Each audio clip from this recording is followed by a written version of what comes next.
welcome to the Farron Dozier Show on KCAA Radio 106.5 FM, 1050 AM. Also streaming from the KCAARadio.com website, sometimes at NBR Radio too. But we got to bless the show. Let's get ready. When I was in my mother's womb, I had a calling on my life to do something in the glory of God and marry it like a wife. Commit myself to his word and never be led astray. And when it's all over, when he comes, I'll be glad to see that day in the morning time. All right, good evening and welcome to the Farron Dozier Show on KCA Radio 106.5 FM, 1050 AM. Also streaming from the KCAA Radio.com website. So in case you got to get out of your car, grab your device, your smartphone, laptop, type in KCARadio.com and click listen live or watch live, and or go get the app. That's right. Wherever you are on the planet, go download the app and you can now catch us streaming on your mobile device, whatever platform you utilize, Apple, Android. Get the app. When you hear the commercial here, I'm actually on that commercial too. So, yeah, get the app. All right, today, very impactful day today. We're going to get right back into some mental health conversation. It is still May, so we are still dealing with Mental Health Awareness Month. I got my lupus shirt on. It is still Lupus Awareness Month as well. And yeah, so a couple of days ago, actually yesterday, I did an interview, pre-recorded interview for my Tuesday show coming up on the 21st. A veteran. So at nbrradio.us, you can look and follow the Farron Dozier Show, the Trench Talk segment. That's where my military platform is located at. What else happened? Today I spoke at church. I'm very grateful for the confidence of my pastor to allow me to deliver a message at church on third Sundays. So second Sundays I'm at the New Earth Christian Church, the Zoom Church, and then the third Sunday I'm at Ministry of Reconciliation. And today's message at church, the title of it was Spiritual Answers for Our Earthly Mission.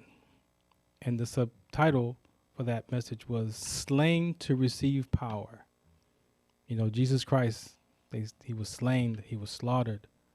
You know, he was the blood of the lamb. You know, back then, before Jesus Christ, they had to slaughter, lambs for your sins. But he came and took that back, took those keys back from Satan. And so that message was today. You know, my work in this body is the listening to the heart of man, the heart of mankind. And a lot of times we are looking for answers. That's why this title was Spiritual Answers for Our Earthly Mission. Where do you go when you have questions, when you're looking for answers? Do you go to what the world has to say, or do you go where God has to say? It's your choice. It's not a right or wrong, good or bad, but it's what are you following? If you turn to the world, you can see and hear and watch and read all the opinions, points of views, however you want to describe it for yourself. Opinions. That's how I utilize them. They're opinions. But guess what? What if you're driven by your answers? What if you idolize your answers? That if you're driven by you're looking for answers. Who am I? Why am I born? What can I do? What is my purpose? What is this? I don't know why I'm here. That causes a level of anxiety. Could cause some depression, some stress. How you view yourself. Are you good enough? Are you worth it? Are you on your own? Do you belong? Is there something wrong with you? Like all that could be driven underneath of why you're looking for these answers. So where are you going for your answers? And so today I'll deliver that message around where to look for your answers, in the world or in God. I chose God. I know what my answer is going to get me in the world. I know what my answer is going to get me in my own subconscious mind, which is all corrupted information. So I shared the 7 spirits of God, also known as the 7-fold spirits of the Holy Spirit. The first one is imagine you living and being these 7. Just imagine these 7 spirits of being, right? Because you have your spiritual being, you have your spirit mind, and they're in a battle. Your opinion, your subconscious mind, you have free will. You have free will. You have a right to do whatever you want to do in life, but is it right to do whatever you want to do in life? And what are you challenging your mind up against? And so the 7 spirits, these ways of being, if you practice being these, you will have an altered experience of life in yourself and your trust in God. Because the first one is the Spirit of the Lord, the Lord's presence and power. Well, imagine that you practice being in the presence and the power of the Lord, that Spirit. The second one is the Spirit of wisdom, the ability to discern effective strategies. Imagine you were being used by that Spirit of the Lord for wisdom, and you have the ability to discern effective strategies. Number 3 is the Spirit of understanding with deep insight. Imagine that you live from that Spirit of understanding. Not do understanding, but be the Spirit of understanding and apply it to your life when you have to have these deep insights of life. I shared that, yes, Landmark definitely softened my heart. You know, that education was phenomenal. It taught me how human beings function, who I was being as a human being, all the upsets, all the disappointments, the diminished experiences of myself. But then I filtered that through what God has to say about those and deep insights. And I got delivered. I got a better understanding on the spiritual level. Number 4, the Spirit of counsel, the ability to govern and make decisions. You've heard people talk about it's hard for them to make decisions, but it's not the decisions that we make, it's the unforeseen consequences. Imagine it's the unforeseen consequences in that decision because you've killed off any other way to do something because of the reason why you're doing it. Sometimes we have to live an unreasonable life. Imagine if you could live an unreasonable life and have the ability to govern and make decisions. If you were being that, right? That's a different kind of way of being. The next one is the Spirit of might, strength and courage. Imagine you lived from strength and courage with that spirit of might. Imagine you were using that to live your life from. The Spirit of knowledge, comprehensive awareness. The Spirit of knowledge is, so we have knowledge, understanding, right? And then you have wisdom to apply to your life. But in between that knowledge and understanding, in between that understanding and wisdom is revelation. Like you've got to get your own revelation for what the Bible has to say about you, not just for other people, but what does it say for who you are being as a person? You have to apply that. But also in that understanding, in that knowledge, understanding, revelation, and wisdom is your comprehension. You can have knowledge but not comprehend it. You ever read a book or read something in the paper and there's a word that you don't understand and you look at it and you skip over it and you don't go back to see what that word definition of that word was? That's comprehension.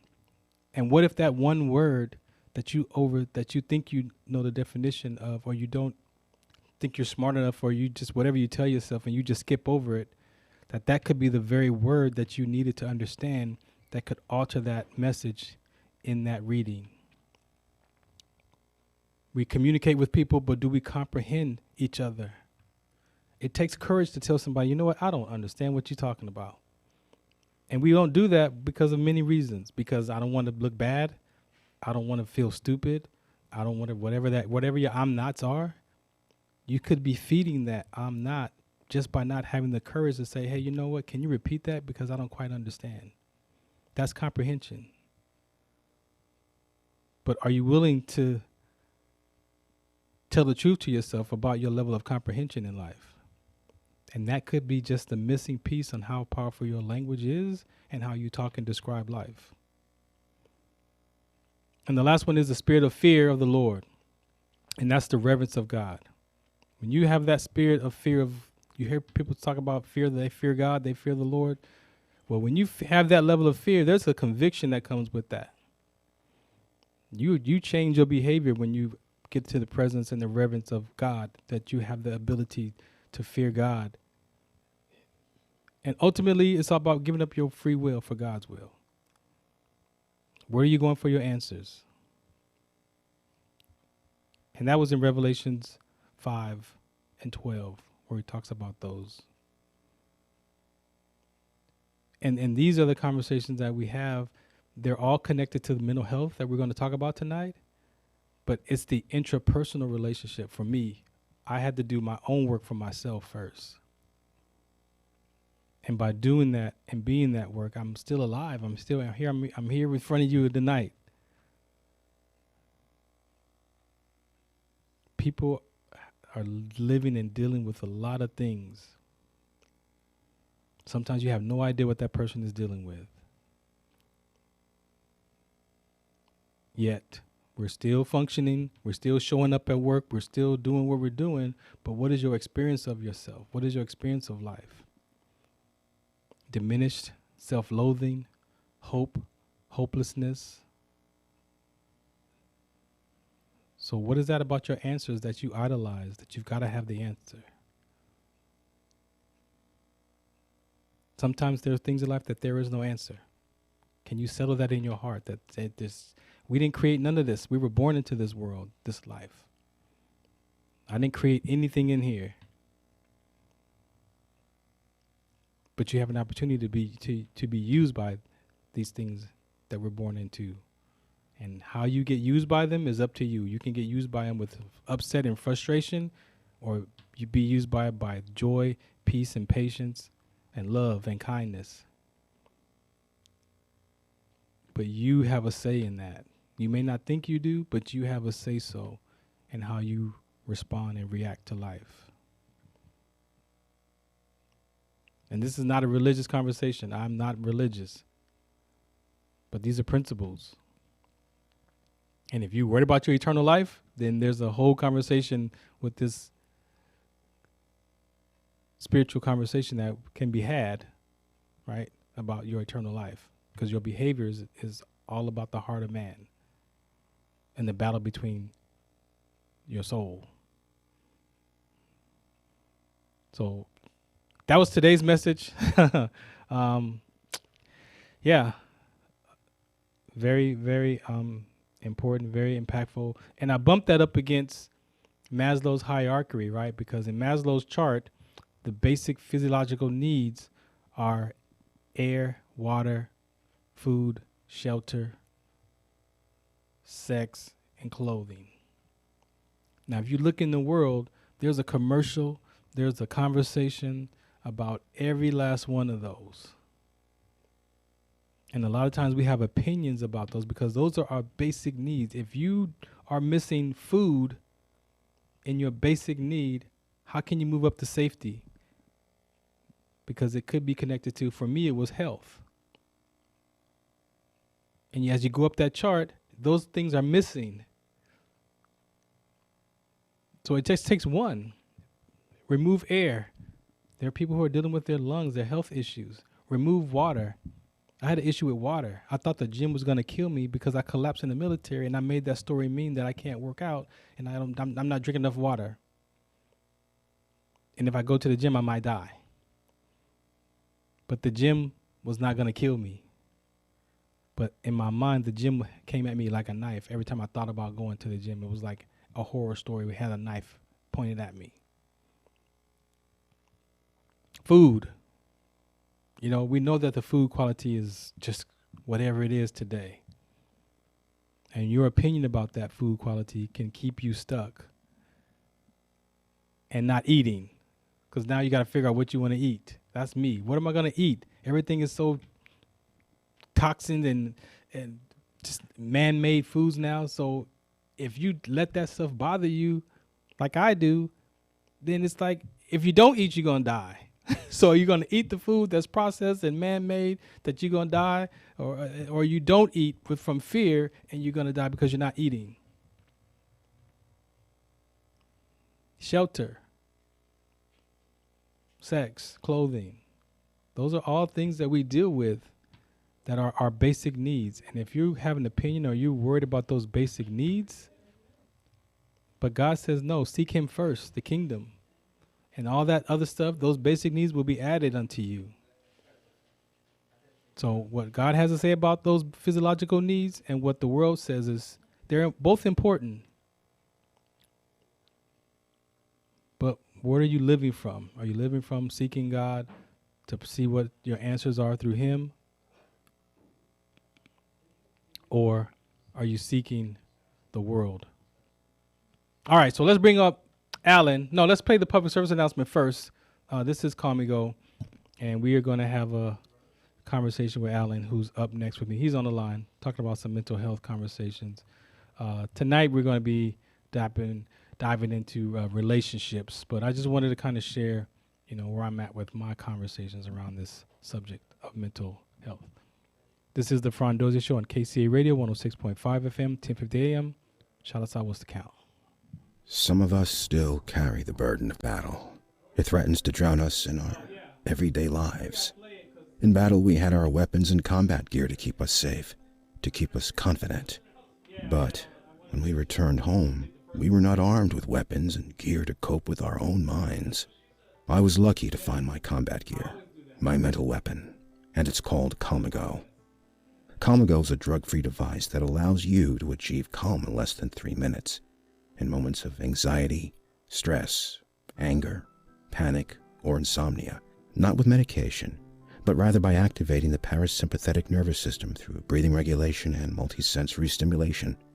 A recent study has shown that Calm & Go decreases PTSD and anxiety levels in veterans, helping those who are suffering and having a long-lasting effect. Visit calmandgo.com to learn how you can get Calm & Go through the VA or with a special veterans discount code. All right, welcome back to the Farron Dozier Show on KCA Radio, 106.5 FM and 1050 AM.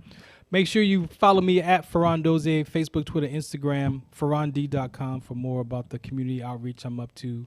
If you want more information about sickle cell traders, wdconsct.org. Shouts out to my sports crew. We're working on getting them back on the deck. Things happen, life happens, and so they are not here tonight. And so shout them out, Coach Will, Robert Lamar, In the Zone, the Heme Factor. But tonight, we are going to delve, however you talk about it, into some relationship talks with my guy, Alan Emanuel. So let's bring Alan on the line, and let's get this discussion started. What's up, man? What's the count? What's the count? Man, I'm down by 1 man with like 3 seconds on the clock. What do I do in this relationship? Do I go for the touchdown, or do I call a 20-second timeout? Like, what do I do, man? I'm down by 1. That's the count. Oh, do I go for the 3? Well, should I shoot the 3 or what? What should I do? First of all, it's about starting with the right mindset. Well, I need a full timeout then. First of all, thank you for having me on the show again. It's always a pleasure. Oh, we not done. I've actually got some other really, really great mental health providers and friends in the mental health space that I think I'll talk to you sometime after the show, because I think you would probably enjoy having them on in the future. Oh yeah, that's mental health is the label. There's so much underneath that label, man. Yeah, there's a lot. There's a lot. So, but anyway, I just wanted to say the conversation you just had with about myself? The presentation you made this morning. Yeah, with myself. Huh? The conversation I had with myself. Yeah. What's happening? So what's really interesting is that is the conversation that I envision being able to have around relationships, because my perception or conception of relationships isn't based.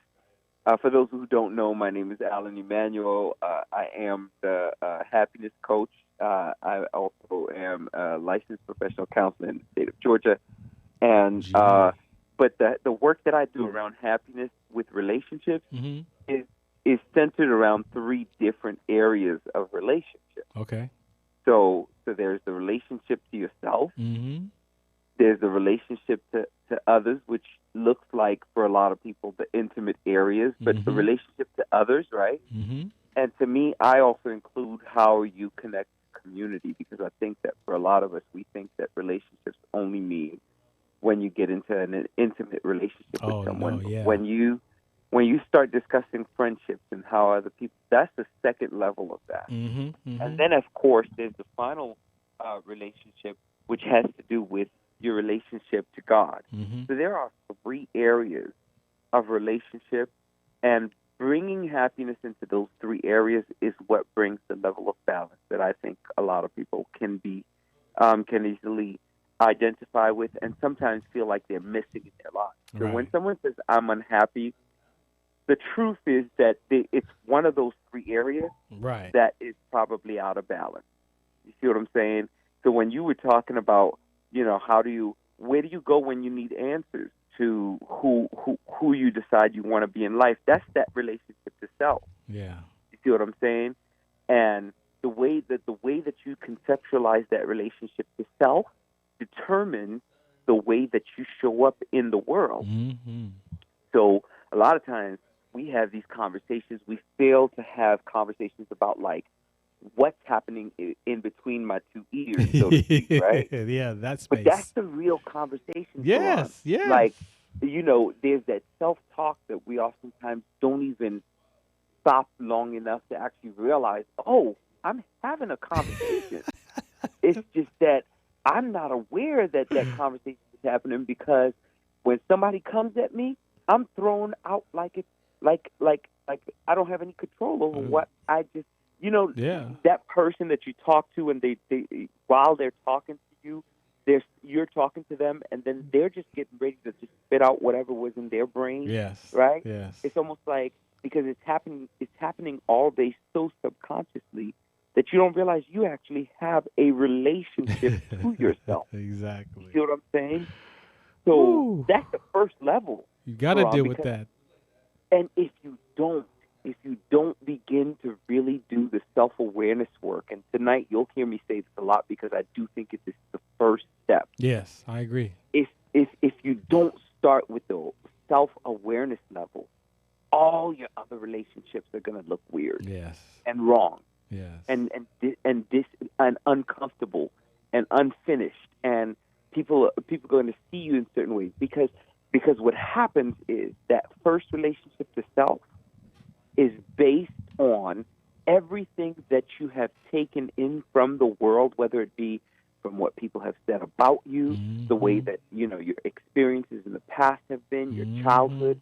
You carry all of that. Your opinions of all of that. Yeah, your opinions, other people's opinions, they're all convoluted. And if you don't clarify, what is my relationship to myself?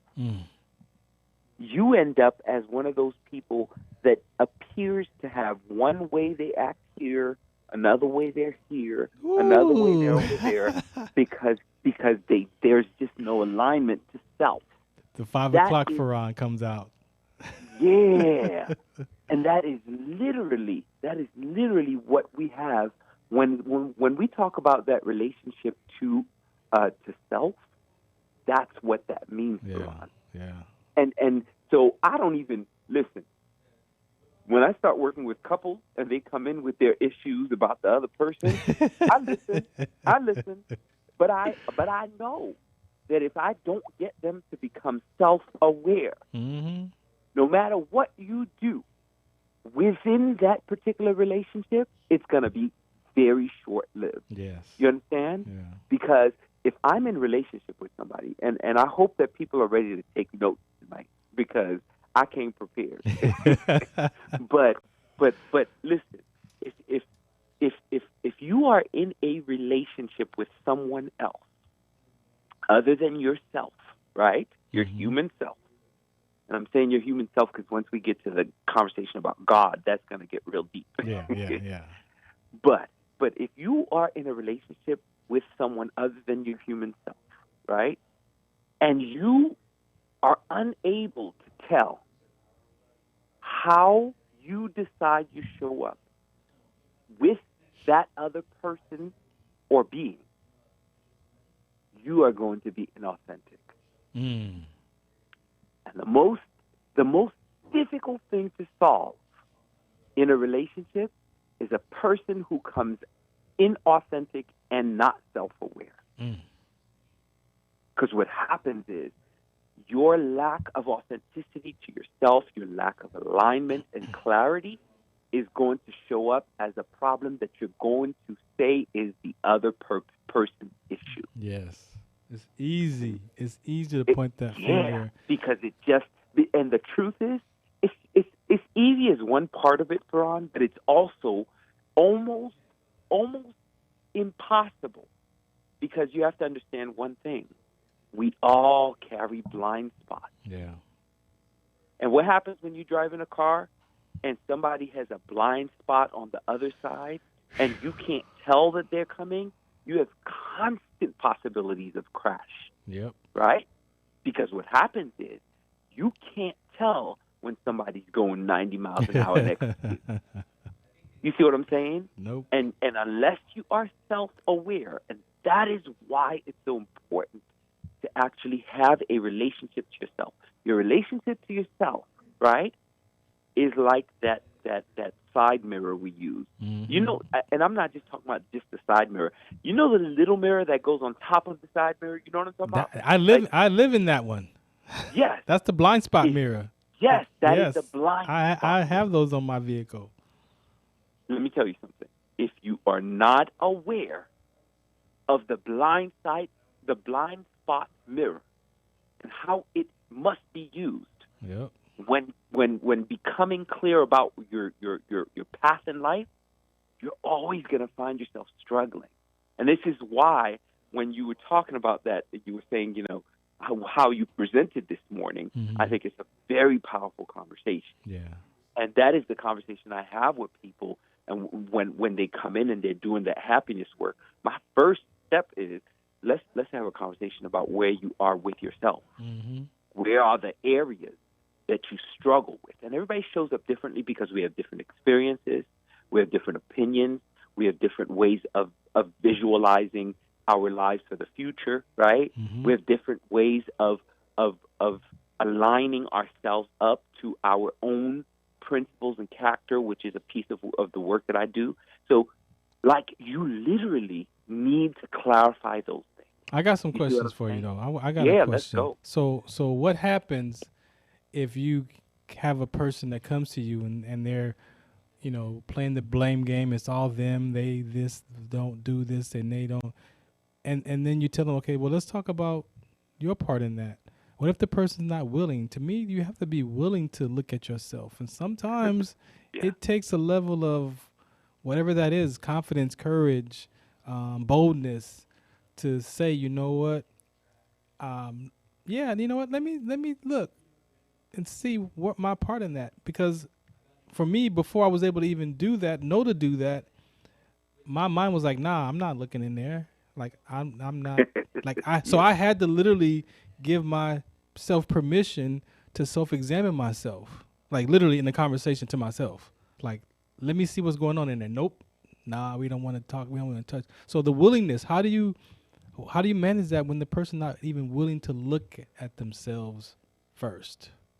Yeah. So fortunately, when somebody comes to me, they know that there's going to be some work they need to do because it's gotten bad enough, right? That they're like, okay, yeah, I literally, okay, I got to do something different, right? Yeah. So usually I can have that conversation with somebody, say, hey, you came because this is not working. Let me help you see a different way, right? Yeah. But let me take your question, and let's be honest. Most of us don't. The reason why we would not be willing to look inside, mm-hmm. there are a couple of reasons. To be fair, one of the first ones is just simple fear. Mm-hmm. A lot of us are afraid what might show up. Mm. I recently, just last week, I was seeing a client for a therapy session, and I won't give the name, but a part of what came up was literally how that person saw themselves, mm-hmm. their ability to understand mm-hmm. that, hey, there's a piece of this I'm going to have to address. Right. Right? From within. There's a piece of this, and there's a piece of this I'm afraid of what might come up.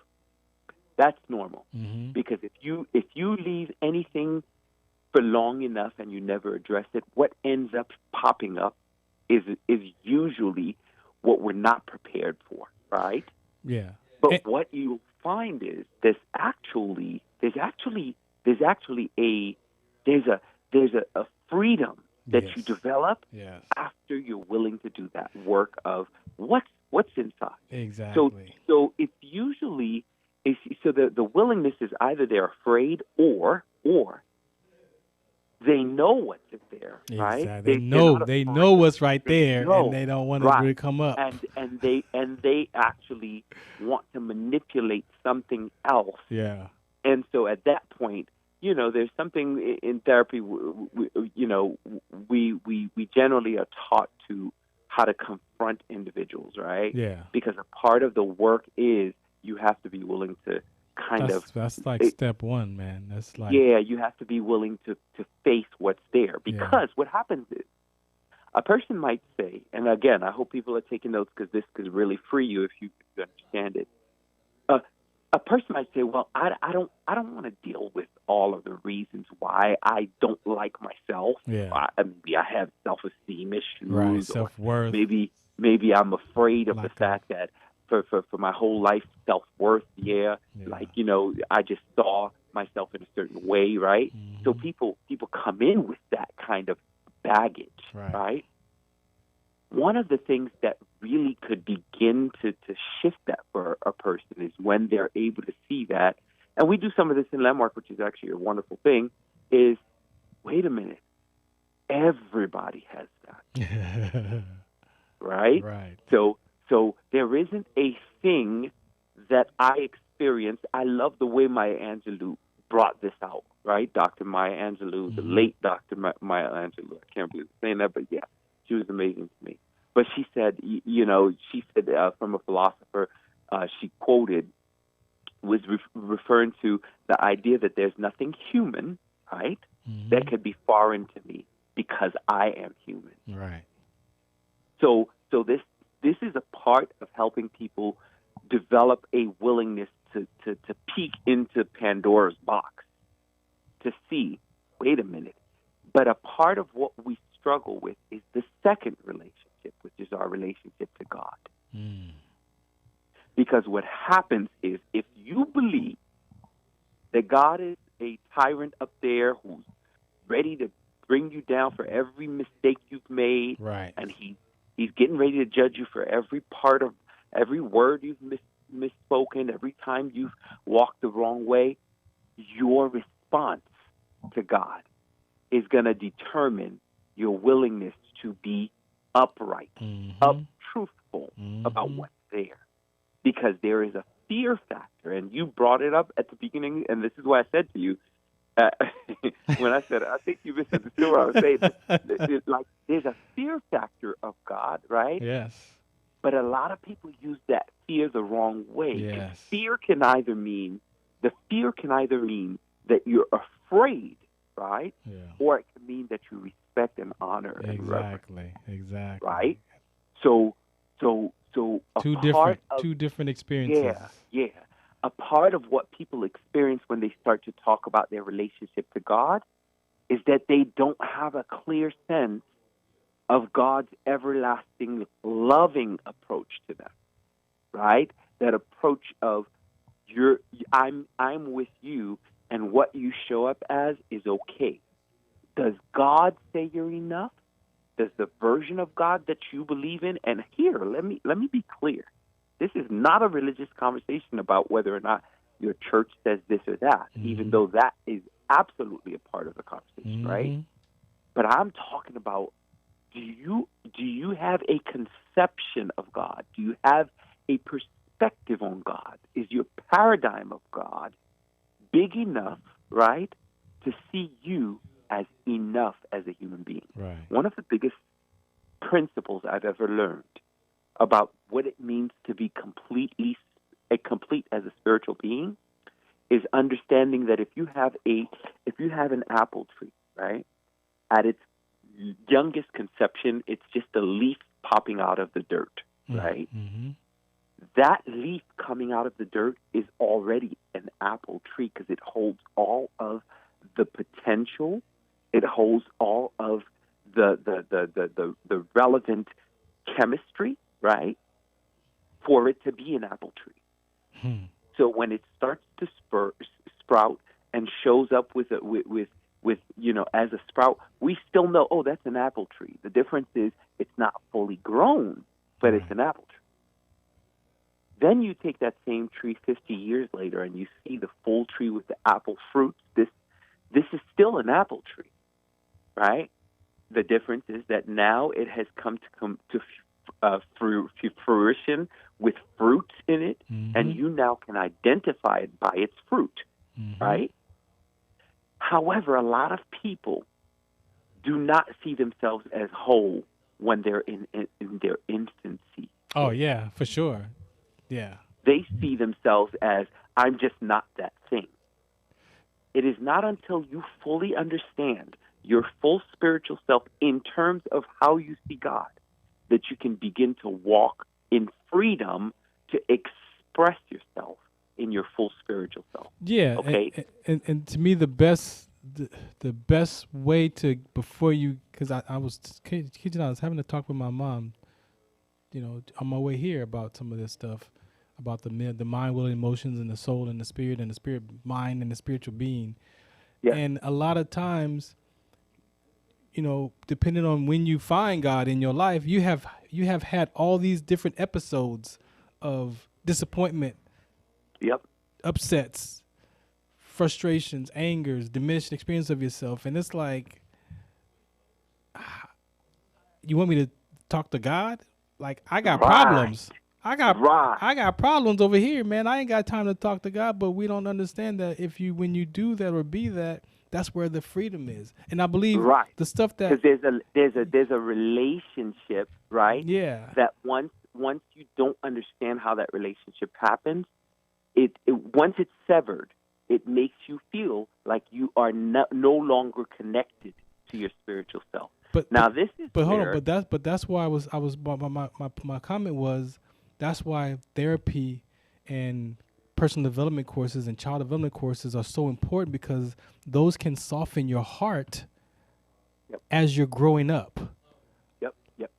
And that's what the Spirit gave me today. Is like for my message, it was like, Landmark. I experienced transformation in Landmark education. It wasn't a spiritual transformation, but it was definitely enough to soften my heart of what it is to be a human being and challenge all those stories I made up. Yeah. Like, so. And another thing that your connection to God really helps you with is again, listen, this is a spiritual conversation. It is not a religious conversation. Right. Understand that people have different conceptions of what good God looks like. Right. And if your God must look like one thing, maybe your God needs a little bit of expansion, because truth be told, we don't really have all the answers as to who God is, right? Exactly.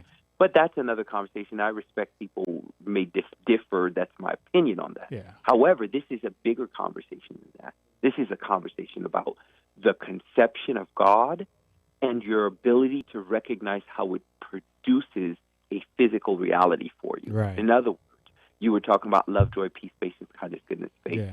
From the Christian tradition, that we speak of the fruits of the Spirit, right? Yeah. And those fruits show up in a human being in some very real ways in their lives when applied. Right? Yes. And what I'm saying is there are principles, and this is the work I do around happiness with individuals who are looking to build their relationship, their spiritual relationship. Yeah. I teach them, right? I teach them how to make that connection so they can really learn that the principles that they decide to live by, whether it be I'm an honest person or I'm a kind person, right? Those words that people would say if you were, they would talk about your eulogy. Yeah, that's the principle of who you are. Right. That literally is the core of what shows up in the physical world for you. But a lot of us are looking at the physical world as if there's no reflection. Right. Now, Felicia Rashad, who is if you remember from the Huxtable family. So I like to give a shout out to her, because she made this statement, and she said one of the things that she will never forget and has been grateful to her parents for is that they taught her things that maybe an average child really, really would not be learning at her age when she was young. And one of the things she learned was that the inner form reflects the outer form, and the outer reflects the inner. And understanding a basic that was enough. That was enough. Yeah, it's enough for you to have a light turn on, for you to be able to say, oh, if I walk in the physical world and I show up a certain way, there's a spiritual reality that's going to be mimicked. Mm-hmm. Get it? So if I show up, and in all my relationships, people are saying, oh, man, you're so, like, judgmental. There's a piece of that that's directly connected to my understanding and paradigm of who God is. All right, this is the Farron Dozier Show on KCA Radio 106.5 FM at 1050 AM. We got Alan Emmanuel on the line, ladies and gentlemen, helping us bring forth Mental Health Awareness Month. Then, again, you've got to be willing. If you missed the first 40 minutes of the show, you got to go back and rewatch it. I can just tell you that from this point forth. So we're going to play our sponsor, Comigo, right here on the Farron Dozier Show on KCA Radio 106.5 FM, 1050 AM. Also stream on the KCARadio.com website. The station that leaves no listener behind, not one. Shout out to what's the count. Some of us still carry the burden of battle. It threatens to drown us in our everyday lives. In battle, we had our weapons and combat gear to keep us safe, to keep us confident. But when we returned home, we were not armed with weapons and gear to cope with our own minds. I was lucky to find my combat gear, my mental weapon, and it's called Comigo. Comigo is a drug-free device that allows you to achieve calm in less than 3 minutes in moments of anxiety, stress, anger, panic, or insomnia. Not with medication, but rather by activating the parasympathetic nervous system through breathing regulation and multisensory stimulation. A recent study has shown that Comigo decreases PTSD and anxiety levels in veterans, helping those who are suffering and having a long-lasting effect. Visit Comigo.com to learn how you can get Comigo through the VA or with a special veterans discount code. Welcome back to the Farron Dozier Show on KCA Radio 106.5 FM, 1050 AM. Also streaming from the KCAA Radio.com website. Make sure you go get the app. Make sure you go get the app. Android, Apple, iOS, wherever you utilize, the app is there. Go download it. Listen to us anywhere on the map. More information about what I'm up to, FarronD.com, Sickle Cell Trade Awareness, WDCONSET.org. And make sure you check out Comigo. We appreciate them. Yes, it's dedicated for veterans. I'm a veteran myself, and some of us veterans, we don't want to deal with the medications, and so some of us use other things. I use personal development to maintain the breathing device Comigo. Some people do choose medications, but I didn't want that. I didn't like how it felt, and I just knew for myself I had a level of mental toughness. Being a basketball player and playing basketball, even serving in the military, I knew I had a level of toughness. But what I was experiencing in my transition after collapsing in the military from the sickle cell trait exertion with the rhabdomyolysis, that whole episode, and then my career coming to an end, not by my choice, I can language it to you today as living into the future of uncertainty is where my anxiety was coming from, and then being mad at myself with the depression of my past experiences. I was in a state of self-loathing and hopelessness and despair, and the diminished experience of my human experience. And I just knew I had some mental toughness in there. So that's why this conversation is important to me. Even if you watch us on the Sports Collective TV, media, radio segments, I'm addressing the mental toughness of the athletes, of the coaches, because that, to me, that is important. And as Alan mentioned, the first piece that we agree on is the intrapersonal. I learned it as the intrapersonal relationship. We focus on interpersonal relationships between other people, like yourself and other people, but what is that intrapersonal relationship? Your relationship to yourself first, and that's where you got to be willing to tell the truth. If you're not willing to tell the truth about that, how can you get help in the relationships that are you're involved in? Because guess what? You are the common denominator in all your relationships, whether it's friendships, romantic, intimate, family, business. you are the common denominator. And maybe some of that stuff that you keep experiencing is because you're there. So we're just trying to have a conversation about some of the basics of what it looks like, how it shows up in life. And again, the most important thing, if you walk away from tonight, for me, is the willingness to look at yourself and self-examine yourself and tell the truth. It may not feel good when you self-examine and look and you see that you contributed to that misunderstanding or you contributed to that argument, that you had a piece in that.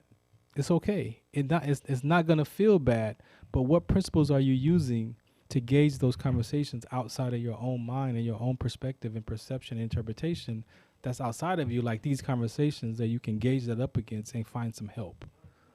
That's my takeaway from so far from tonight. Alan, you there? That's a great takeaway. What's up, man? I just want to say, first of all, I understand how difficult that can feel. It can feel overwhelming for you to have a conversation about yourself, to yourself, with others. And so, get help. It doesn't have to be me. Of course, if you want to reach out to me, you can. Alan Emanuel Therapy.com. That's my site where they can reach out to me, and it's ALAIN Emmanuel EMMANUEL Therapy.com. They can always reach out to me there. I do, keynote speaker for different events, and actually we're doing something at the end of June here coming up with young people. But I just want to say, if you need help, feel free to reach out. But find someone. If it's not me, whoever it is, find someone that will actually help you to walk with you. And a therapist is not, 30 years ago when you said therapy, people were like, oh, you're just, one flew over the cuckoo's nest. Right. That's all people could think of. Right. And no shade to people in that space either, because everybody needs help. Yes. But therapy is not just an issue of, something's wrong with you. There's nothing wrong with you if you're in therapy. Actually, what it means is that you're willing to look at yourself from a human lens. Mm-hmm. You're willing to say, I'm human, and I own a blind spot as well. You see what I'm saying? I also want to shout out to one of my social work friends who sent me a message. Her name is Wendy Smith. What's up, Wendy Darling. So she said something very interesting. If you don't mind, I'm just going to read it for you. Okay, go ahead. She said, great point. Self-examination is vital. Mm-hmm. Being transparent for change to happen, putting in the work, the fear of being afraid of what may show up and having to address it. The shift comes when the person is able to address their stuff. Yeah. We struggle with our relationships with God, the fear factor. Mm-hmm. We must have clear sense of how we see God. Yeah. Self-development softens the heart. Yes, it does. She's a part of the conversation, and she's actually she's a radical empowerment coach. Yeah. And she does work with young females who deal with self-esteem issues. So I know she really was digging the conversation tonight. Right. Sometimes you got to go at that stuff radical. It takes that radical conversation to jolt you, because, like I said, for me, when I got into that education, those stories that always popped up in my head from when I was 2 years old, when I was 5 years old, and 8 years old, and in second grade when all the kids laughed at me when I raised my hand to read, and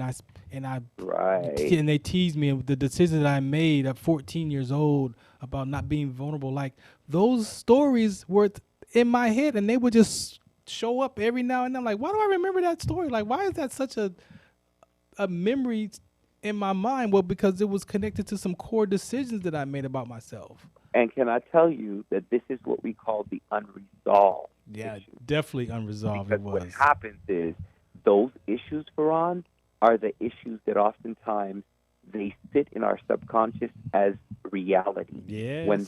When they're not necessarily facts. There may be facts associated with them, but they're for the most part just the story that we tell, and the meaning that we give. Yes. And actually, this brings me right into what I wanted to talk about, Farron. There's a whole process that I take clients through. It's called the MAP process. Uh-huh. What that is that there's meaning, alignment, purpose, and process. If you do not do this work, happiness does not find you. And I say happiness does not find you because the truth is happiness is from the inside out. The things that you can do to set yourself up for happiness. See, this is the weird part, Farron. Most people don't actually know what happiness is. At all.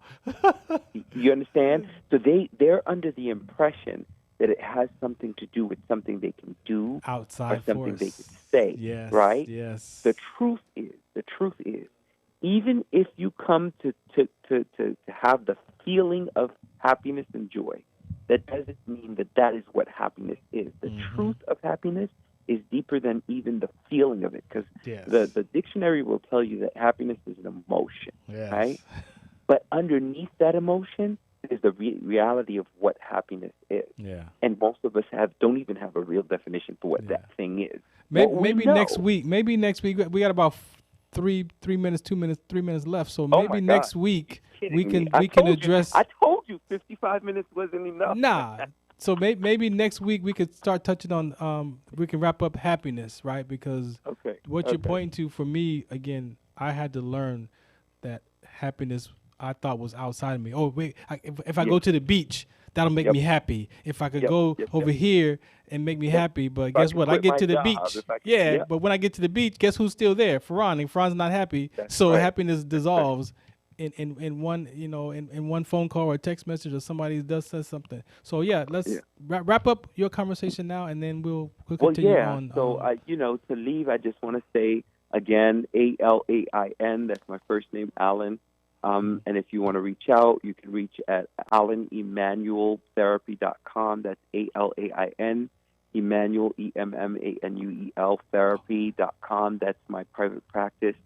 And if anyone wants to reach out for the happiness coaching that I offer, which is very different from therapy, it's a whole different service that allows you to do the deep work of transformation, you can reach out to me at Alan Emmanuel Coaching.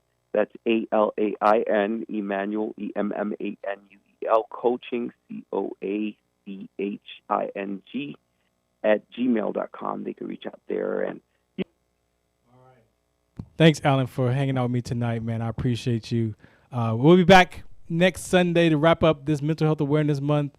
We're going straight to happiness right off the top because, again, most of us think that happiness is outside of us, and it's really not. It's generated from within. Right, and if it's connected to circumstances, it could be gone in a second. So appreciate you for tuning, listening. Shouts out to Alan Emmanuel for being here. The Farron Dozier Show on KC Radio 106.5 FM. Shout out to Worcester County, WDCONSET.org and FarronD.com, FarronD.com. Shout out to Worcester County.